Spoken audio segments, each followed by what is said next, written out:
Di ko kasi alam na like pros din sa volleyball. So, growing up talaga, pinagsabihan ako ng parents ko na you need to study well para maganda yung trabaho mo. Syempre kasi pareha silang nagtatrabaho sa corporate world. Like, alam nila yung buhay na gano'n, na parang hindi ka mahirapan, gano'n, kailangan magsipag ka sa school. Yung volleyball, parang it's just there because we want you to be with girls, to be in a community. Gusto talaga ng dad ko na expose ako sa sports. So, before volleyball, nag-swimming ako, nag-tennis ako, all kinds of sports. Nag-soccer pa ako.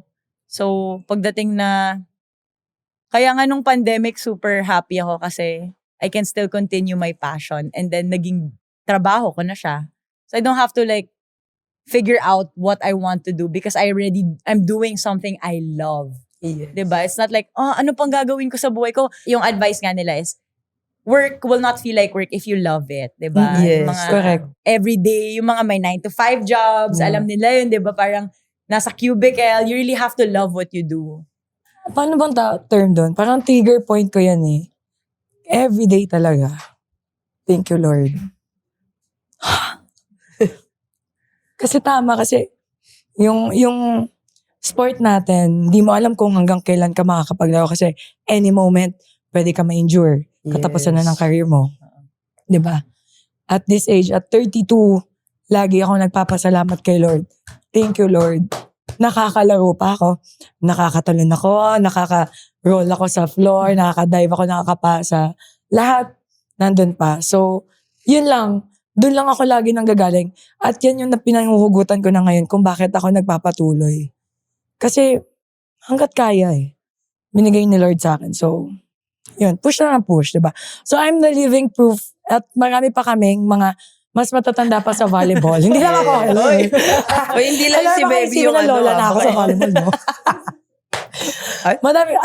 Sorry. Parang malakas yun. Madami pa naman. Pero, sila din kasi nilulook up ko din. Like yung sila Nang, Aisa, sila Ate Rachel Dakis. Pinangalala na talaga. Ate Chi, diba?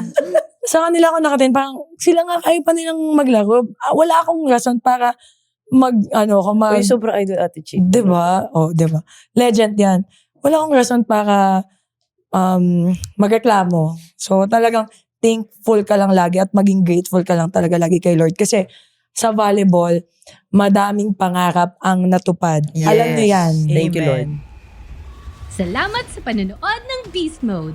Kung na-enjoy mo ang episode na to, may mas marami pa kaming kwento ng sigawan, asaran, at kulitan dito sa channel.